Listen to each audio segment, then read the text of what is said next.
శ్రీలంక తీసుకుంటే మన కరెన్సీలో నేను చెప్పేది రూ. 140 పెట్రోల్ ఉంది, రూ. 130 డీజిల్ ఉంది. అదే బంగ్లాదేశ్లో రూ. 145 పెట్రోల్ రేట్ ఉంది, రూ. 120 డీజిల్ రేట్ ఉంది.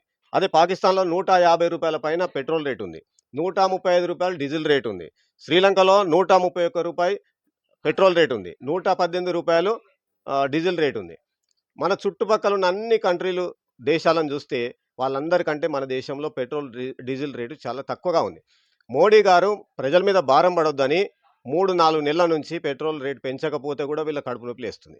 ఇప్పుడు ఆ ఆయిల్ కంపెనీలు లాస్లో నెలకే 30,000 కోట్ల లాస్ వస్తుంది. కాబట్టి ఇప్పుడు విధి లేని పరిస్థితిలో మనకు హర్ముజ్ జలసంధి మూసుకపోవడం వలంగా మనకు అక్కడ ఉన్న షిప్లన్నీ రాకపోవడం వలంగా డిమాండ్ సప్లై ఫార్ములా కాబట్టి ఇంటర్నేషనల్ మార్కెట్లో క్రూడ్ ఆయిల్ రేటు $70 ఉన్నది $125 అయింది. అవునా కాదా?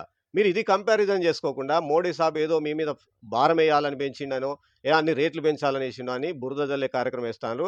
మీరందరూ ఒకసారి ఇదంతా గమనించండి. మీరు ఆకాశం మీద ఉమ్మేసినట్టే అవుతుంది. ఎందుకంటున్నా అంటే ఇవన్నీ కంపారిజన్ చేసుకోండి. ఎక్కడికంటే డీజిల్ రేటు పెట్రోల్ రేటు మన దగ్గర ఎక్కువ ఉన్నదంటే మేమే రోడ్డు ఎక్కుతాం, మీరు మాతో పాటు రండి, లేదంటే వివిధ దేశాలకు పోయి తిరిగొద్దాం.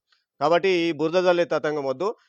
యుద్ధం కారణంగా ప్రపంచమంతా అల్లకల్లోలమవుతుంది. ఇది మీరు గమనించకుండా కోడిగుడ్డు మీద ఈకలు బీగుతామని చెప్పి మాట్లాడుతుంటే ఇది ఎవరు హర్షించరు.